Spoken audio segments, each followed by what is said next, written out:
Tapi kan ada bukti nanti di persidangan, Prof. Baik, kalau itu nanti ada di persidangan memang benar-benar terbukti, kan tidak bisa hanya sekedar diperlihatkan. Harus diuji dulu. Tidak bisa hanya ini loh selesai, nggak bisa.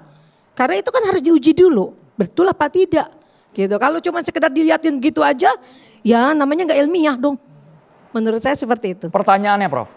Pertanyaannya, apakah nanti kelompok Pak Jokowi beneran akan hadir dan membawa bukti-bukti tersebut dan bisa diperlihatkan secara jelas? Itu Pak Rifai mungkin yang bisa menjawab itu? Iya, silakan. Dari kuasa hukum Pak Jokowi. Saya mau komentarin dulu sedikit yang pertanyaan Ibu. Memang upaya hukum yang kami lakukan ini untuk berboleh kepastian dan keadilan, Bu. Kami tidak mengejar titik temu.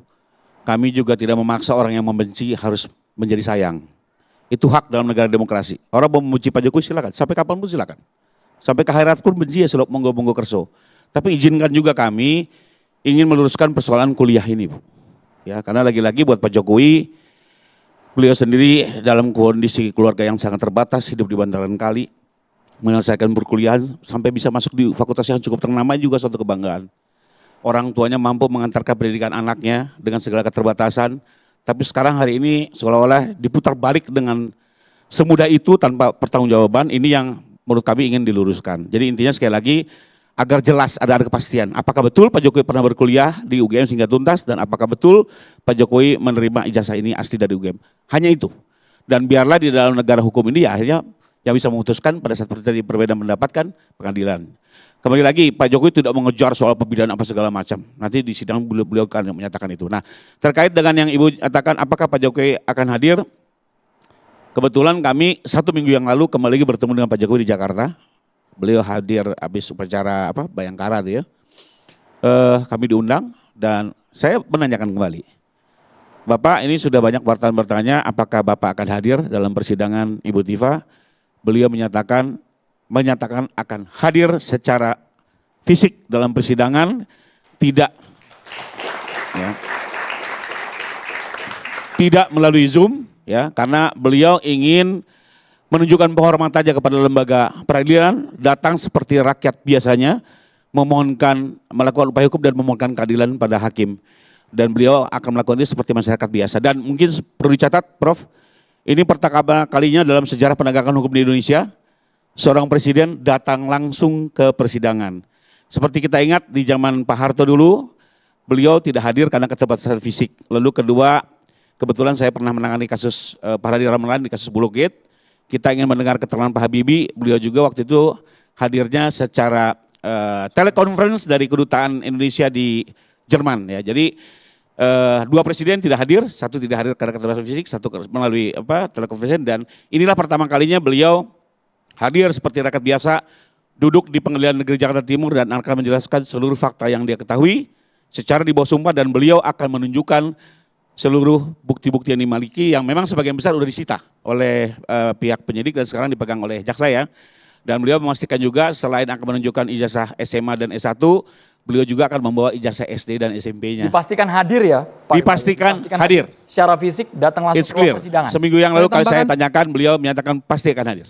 Saya tambahkan, luar biasa kalau memang seperti itu Pak, karena memang mungkin masyarakat banyak juga ingin seperti itu melihat. Betul. Gitu kan, apakah benar apa yang dituduhkan selama ini ataukah memang salah gitu kan, sehingga memang seharusnya seperti itu agar supaya kasus ini cepat clear loh Pak, ya, kasihan ya. Masyarakat kita terbelah seperti ini.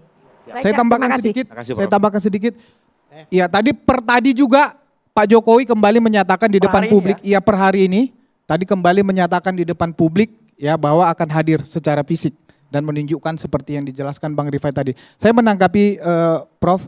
Jadi memang nanti melalui pembuktian ini, ya tadi kalau Prof mengatakan persepsi, bahkan dari pembuktian ini nanti akan ketahuan, ya siapa yang bohong. Maksudnya gitu, bohong itu gini, Prof. Nanti kan sekarang saya enggak pernah nuduh, kan begitu katanya. Saya enggak pernah nuduh. Nanti di situ akan diperlihatkan bahwa memang dia nuduh, bahwa memang dia fitnah, kan kira-kira begitu. Kemudian, jadi bukan hanya persepsi, siapa yang bohong nanti akan ditunjukkan di depan publik. Kemudian, satu lagi, jadi bukan hanya barang itu ditunjukkan. Tadi kan kata Prof diuji, hasil pengujian satu-satunya lab krim itu juga akan ditunjukkan di situ dan yang menguji juga akan dihadirkan di situ. Itulah proses pembuktian pidana. Kebenaran material akan digali semaksimal mungkin.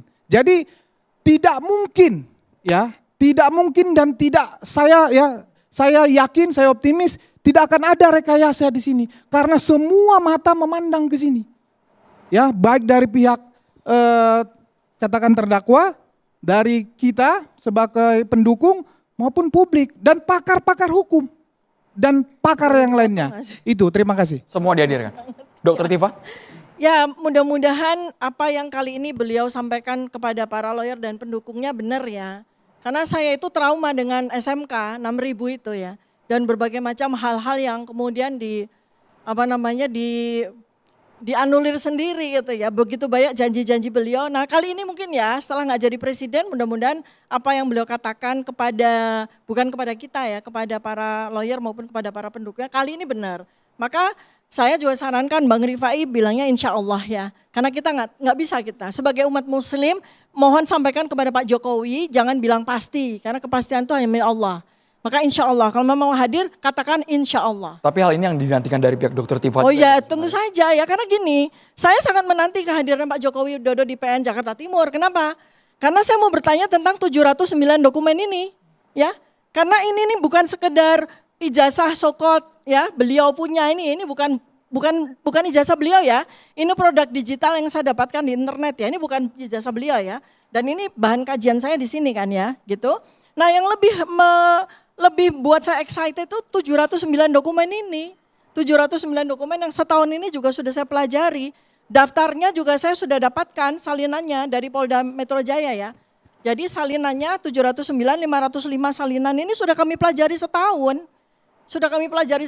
Maka dengan senang hati kalau seandainya Pak Jokowi Widodo mau hadir, senang sekali saya. Kita akan diskusi transkripnya ya. Kita akan diskusi transkrip nilai beliau itu yang tidak lengkap itu, yang pakai bukan cetak mesin ketik tetapi pakai tulis tangan. Kemudian transkripnya yang tidak ada tanda tangan dekan, itu Prof Cik kan dosen ya, kita sama-sama pengajar. Nggak mungkin kita akan meluluskan mahasiswa ya dengan transkrip tanpa tanda tangan dekan, pembantu dekan 1 nggak mungkin. Maka itu baru 1 ya. Saya sih nggak usah banyak-banyak Prof Cik, teman-teman semuanya. Saya cukup tanya 3 aja kok dari 709 dokumen itu. Saya dengan senang hati akan mendengarkan, menyimak apa yang akan beliau ceritakan nanti. Dengan 3 saja. Panelis Mas Heri. Baik, terima kasih. Saya sebenarnya memilih jadi penonton karena menikmati diskusi pada malam hari ini begitu ya. Cuman karena saya diminta jadi panelis maka harusnya syiratul mustaqim nih, jalan di tengah-tengah aja yang lurus begitu ya. Saya ada 2 pertanyaan mungkin untuk masing-masing kubu dari yang hadir pada malam hari ini. Tapi sebelum masuk ke sana yang menarik adalah Bang Andromeda. Ini kan persoalan masalah istilah juga ya. Surat berharga dan surat yang berharga. Di mana letak kualifikasi ijazah itu? Apakah kita menamainya sebagai surat berharga atau surat yang berharga? Contohnya ada saham, obligasi. Itu masuk surat berharga atau surat yang berharga? Ijazah itu penting bagi si yang pemilik identitas. Orang lain mungkin nggak penting. Bagi saya ijazahnya Bang Andromeda tidak penting kan. Tapi bagi Bang Andromeda dengan segala hal yang sudah diikhtiarkan itu menjadi penting. Nah ini kita dudukkan dulu persoalan itu di konteks pertama tadi. Karena dalam setiap perdebatan yang saya ikuti sampai detik ini tidak menyentuh pada hal tadi gitu ya. Padahal menurut saya itu esensial sebagai pintu masuk kita untuk menilai tersebut. Masuk ke pertanyaan, karena saya tadi dipaksa untuk memberikan pertanyaan begitu ya, tanggapan. Saya mungkin ke kubunya Bang Damanik dan juga Bang Rifai ya. Kan ada 3 pasal yang dipasang di sana. Dari ketentuan KUHP, baik KUHP lama maupun baru ya. 310, 311, 343, 434 begitu ya. Di Undang-Undang 1 tahun 2023, kemudian ada Undang-Undang ITE pasal 32 ayat 1 kalau saya tidak salah. Saya ingin bertanya begini, kira-kira menurut Abang dan semua, ini kan pasti ada support juga kepada penyidik untuk bisa membuktikan bahwa yang bersangkutan ini memenuhi kualifikasi delik. Entah itu support bukti dan lain sebagainya. Nah, pertanyaan mendasarnya adalah dalam 3 pasal yang disebutkan tadi, mana pasal yang menurut abang-abang semua berkeyakinan ini bisa masuk untuk menjerat para pelaku tadi. Terlepas dari nanti yang dibuktikan dan terbukti apa, kita nggak masuk ke wilayah itu. Tapi tentunya pelapor kan punya keyakinan kan, agar kita juga sama-sama belajar mengedukasi diri bahwa kalau kita mau melaporkan sesuatu ya harus sesuai dengan bukan hanya dalil, narasi tapi juga bukti. Itu yang pertama. Saya langsung lompat yang kedua, izin Bang Andromeda. Boleh langsung Oke. silakan. Yang kedua saya lompat lagi ke paling ujung malah. Kalaulah dalam proses bukti membuktikan kemudian nanti sampai pada putusan pengadilan, dan putusan pengadilan kemudian mencantumkan amar putusan misalnya menyatakan bahwa ijazah Pak Jokowi asli. Saya bukan pendukung salah satu pihak di sini. Tapi kalaulah sampai mengatakan hal itu, saya yakin pasti tidak menerima. Itu pasti jawaban dasarnya. Tapi saya ingin mendengar alasan yang bisa diberikan kepada kami, mengapa kemudian kalau sampai hakim menitipkan atau membunyikan putusan tadi dengan salah satu narasinya adalah demikian, dan ditolak oleh tim kuasa hukum dari Pak Bu Dr. Tifa, kira-kira alasan yuridis apa yang membuat kita harus bisa berpikir lebih keras bahwa ini tepat atau tidak tepat begitu terhadap bunyi putusan. Ini bukan bermaksud mendahului persidangan, bukan ya Mas Heri ya? Iya, tapi kan pasti akan sampai pada titiknya kan, karena setiap perkara pidana pasti harus ada titiknya, Bang Andromeda. Apa titiknya kita nggak tahu, wallahu a'lam bishawab, gitu ya. Saya rasa itu, terima kasih.